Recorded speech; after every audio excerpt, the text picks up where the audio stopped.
Hey guys, this is Alea Jen and welcome back to my YouTube channel. So for today's video, mega love shout out to Sheila Alonia. So sabi niya, ano daw ba ibig sabihin ng nakapag-pirma siya ng blue contract? Ayan, and then tapos na daw siya sa photo and video. So sa Light in Hope, pagka natanggap ka sa broker's interview, may papipirmahan sa'yo na contract, blanco pa yon, ikaw pa lang yung unang nagpirma. So ibig sabihin, pirmahan mo parang ilang pages yung pipirmahan mo. And then yung contract na yon is wala pang employer, wala pa lahat. So ikaw pa lang yung nakapirma doon. And dadalhin yun ng agency mo sa Hong Kong kasi in-interview ka ng broker's interview or interview ng agency dito sa Hong Kong. So, ibig sabihin, nung pumirma ka nun is natanggap ka sa agency nila. So, ngayon, ibibenta ka na nila dito or ima-market ka na nila or i-offer ka nila sa mga employer na gustong magkaroon ng katulong. So, yung contract na yun is wala pa yun. Maraming nagkaroon ng perma niyan pero ang tagal bago nagkaroon ng employer. So, anuhan pa talaga yan, paswertihan. So, pagkatapos mo magperma niyan, dadalhin niya ng agency ng Hong Kong dito. And pagka meron ka ng employer, pagka natanggap ka na, so mag-antay ka ngayon ng employer's interview. Pag natanggap ka na and pipirma na ngayon yung employer mo doon sa pinirmahan mo din.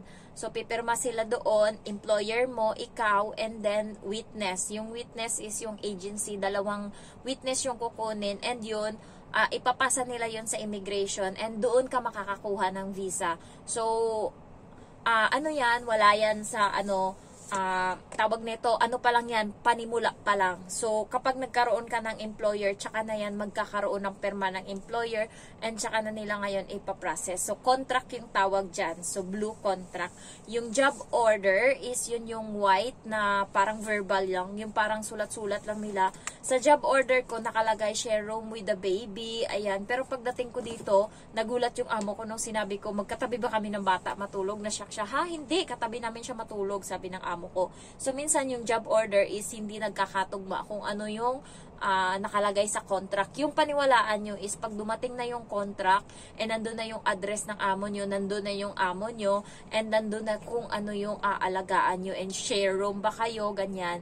So, ayun yung doon, paniwalaan nyo. Yung job order minsan tama, minsan mali. Ayan. So, guys, nagdadry yung mukha ko. So, ito yung ginagamit ko, Nivea Soft. Ayan.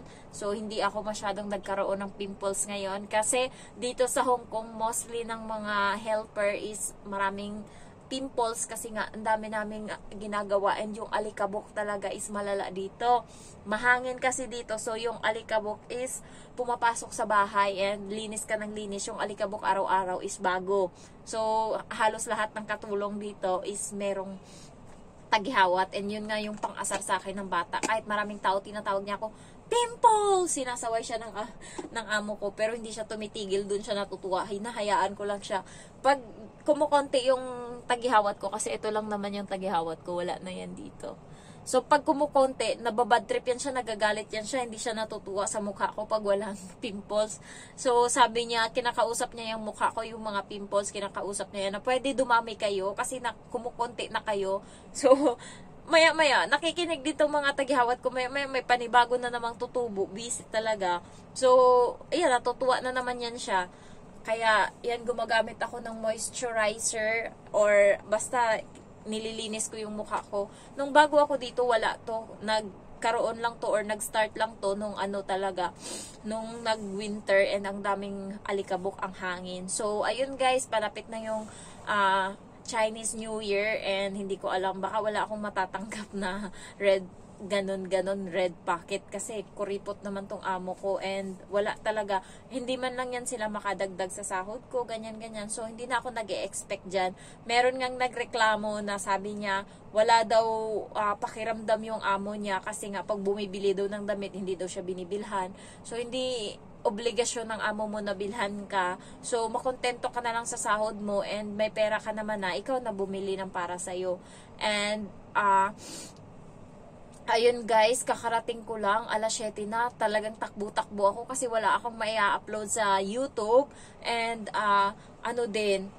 anong oras na, baka mamaya mauna pa ako sa amo, mauna pa yung amo ko sa akin pagdating, edi matambakan ako ng mga gawain, maraming gawain pagka nauna sila, kasi yung mga bag nila lilinisin ko pa yun, kaya kailangan mauna akong umuwi bago sila. So thankful naman kasi ako yung nauna, and nakaligo na ako, tapos na ako lahat-lahat. So ngayon magpapahinga na ako, and ayun, magba-vlog ako kahit konti lang yung ma-upload ko, at least meron, kasi nga isang linggo. So, isang linggo na yan, may 6 na araw. So, minsan, masaya na ako pag araw-araw may upload ako. So, minsan, nababakante, di ba? Katulad kahapon, wala akong upload. Kasi nga, naubusan ako ng time, hindi na ako nakapag-upload. Ngayong Sabado, hindi ako nakapag-upload. So, bukas uli ako.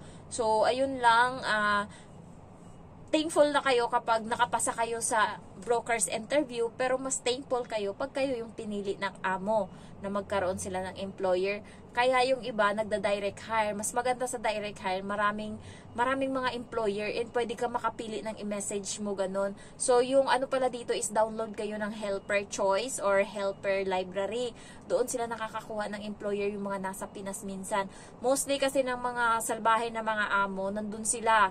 Kasi alam nila na yung ibang mga katulong na Pinas is nandoon. So wala na silang choices, kasi pag dito sila kumuha, namimili na yung mga dito, mga katulong dito, especially pag finish contract, hindi na tumatanggap ng 4, 8, 30 na sahod or ganun. Hindi na sila tumatanggap niyan, guys, kasi nga may 2 years experience na sila. So yung hinahanap nila is minsan puti na amo, ayan, so mga foreigner, kasi pag foreigner galante, and hindi masyadong maraming hanas. Kapag kasi Chinese yung employer mo, sa pagkaselan talaga, hindi mo maintindihan, lahat na lang ng makita is gustong linisin. Kahit yung mga kapag puti kasi, walang masyadong arte yan, and hindi sila ganun ka, alam mo yung kateki, hindi sila ganun. Pero may iba na puti na malala din, pero mostly karamihan is galante. Lalo pagka Christmas, New Year, 1,000 or 2,000 binibigay, and yung sahod ng mga puti is hindi bumababa ng 5,000. So 6,000, 5,500, 7,000, meron pa nga minsan 8,000. So ganun magpasahod yung mga foreigner. Kaya yung mga helper dito na nandito na sa Hong Kong and magfi-finish na ng contract, hindi na yan sila minsan nagre-renew, lalo pagka masama yung ugali ng amo. Ang ginagawa nila is naghahanap sila ngayon ng amo na foreigner naman. Wag lang kayo sa Indian, guys, malala. Lalo yung mga first timer dyan and gusto magtrabaho, and Indian yung magiging amo nyo. Wag, kasi na vegetarian yan sila.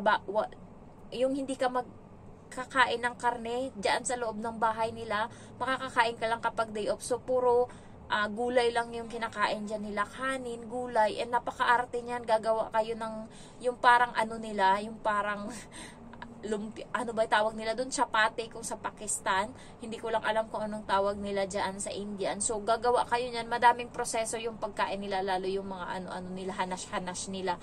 Kaya wag kayong tumanggap ng Indian na amo, okay? And salbahe yan sila, napaka-arte din yan nila, wag kayo dyan. So good luck sa inyo, and pray lang na magkaroon kayo ng employer, and galingan nyo na lang sa interview. Ayan, lahat ng mga tips i-apply nyo, smile lang, kasi gusto nila ng smiley face. So doon nga ako nagustuhan ng amo ko, kasi tarantado din ako mag-smile. Yung parang paano ba ako mag-smile? Yung tawa ko talaga malala. Ayan, so kagabi nagharuta na naman sila, and napasali na naman ako, and yung tawa ko talaga is malala talaga. So ayun lang, guys, importante yung tawa or yung smile mo sa mga amo dito, lalo pag Chinese, ayaw nila ng nakasimangot. So thank you for watching, bye bye.